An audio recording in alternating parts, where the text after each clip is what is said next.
प्रथम कोटि की अभिक्रिया के 90% पूर्ण होने में लगा समय होता है। अब इसमें 4 ऑप्शन दे रखे हैं और इन चारों में से कोई एक सही है। और बेटा ये यूपी बोर्ड एग्जाम में 2018 में और 2015 में पूछा जा चुका है। तो चलिए फिर सॉल्व करते हैं आज का अपना ये न्यूमेरिकल।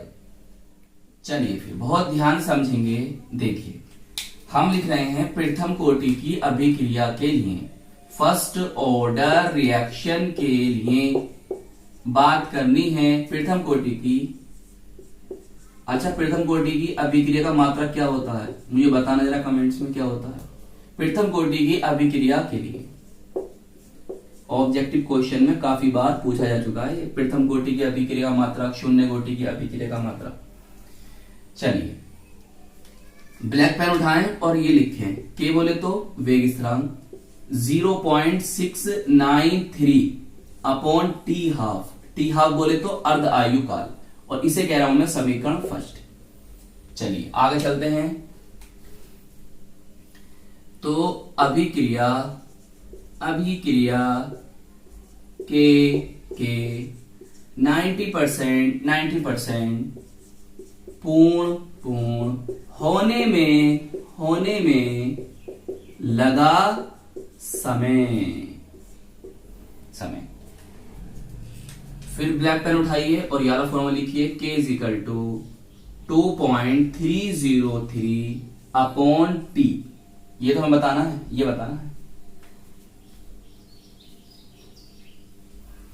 फिर क्या है सर, लॉग उसके बेस में 10, A प्रारंभिक सांद्रता A माइनस एक्स, T समय बाद सांद्रता।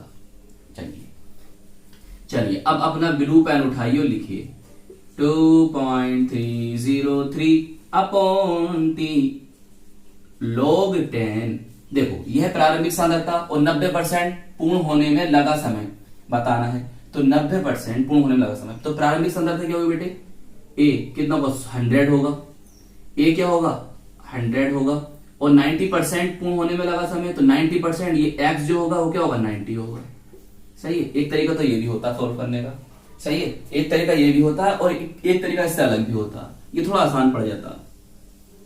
सही है, 90% दिया था, प्रारंभिक सांद्रता 100 हो जाएगी, ए जो ए है ना प्रारंभिक सांद्रता वो 100 हो जाएगा, एक्स जो होगा वो 90 हो जाएगा, बस इतना है।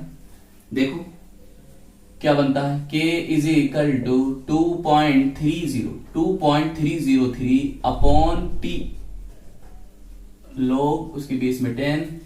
यहां कितना बेटा 100 है और यहां कितना है, देखो 100 माइनस 90 तो बचा कितना सर 10 बचा। अब मेरी बात ध्यान समझना जरा, मैं एक बात जो बोलने जा रहा, k is equal to 2.303 upon T. देखो भाई इससे कट जाएगा तो यहां क्या बचा, यहां क्या बचा बताओ, यहां सर 10 बचेगा। तो log 10 की वैल्यू कितनी होती है सर, log 10 की वैल्यू तो 1 होती है, तो बस यहाँ 1 आ जाएगा। तो अब 1 से जब गुणा करो तो यही तो आगा। बताओ इतनी बात समझ में आई या नहीं आई।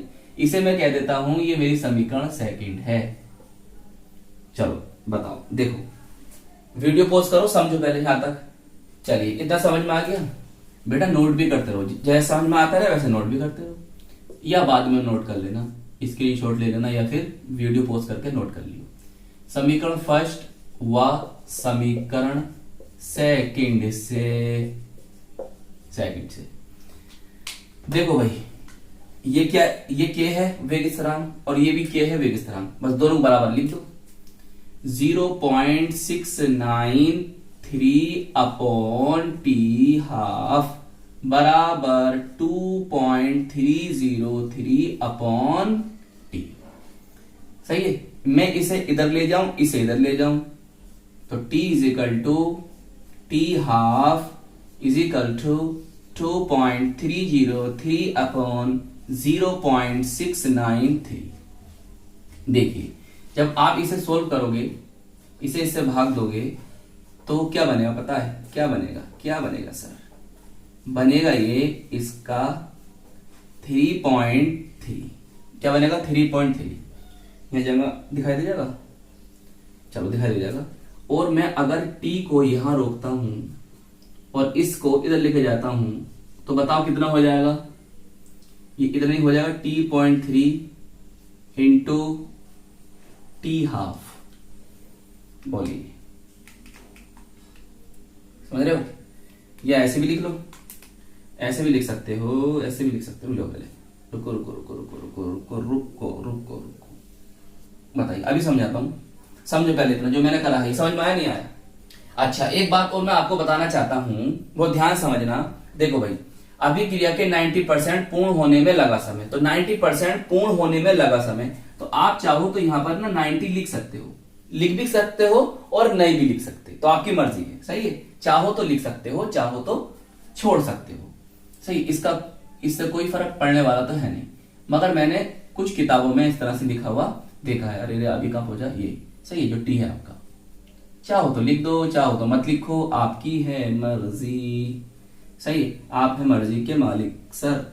देखिए ये, तो अब इसका मतलब क्या हुआ? इसका मतलब बेटा यही तो हुआ, क्या मतलब हुआ कि अभिक्रिया के 90% पूर्ण होने में लगा समय, अभिक्रिया कौन सी अभिक्रिया? प्रथम कोटि की अभिक्रिया के 90% पूर्ण होने में लगा समय अर्ध आयु काल का हाफ लाइफ पीरियड का 3.3 गुना होता है। समझ में आई बात? प्रथम कोटि की अभिक्रिया के 90% पूर्ण होने में लगा समय अर्ध आयु काल का 3.3 गुना होता है। बताओ कौन सा ऑप्शन ठीक है? तो सर हमारा ऑप्शन बी बिल्कुल ठीक होगा। बताओ समझ में आया या नहीं आया? तो ये था हमारा न्यूमेरिकल जो 2018 और 2015 में पूछा गया था, जो कि एक ऑब्जेक्टिव क्वेश्चन था, बहुविकल्पीय प्रश्न था। आई होप ये न्यूमेरिकल आपको अच्छी तरह से समझ में आ गया होगा। अपना ख्याल रखिएगा, खूब मेहनत से पढ़ाई करते रहिएगा और हम मिलेंगे आपको इसकी नेक्स्ट वीडियो में।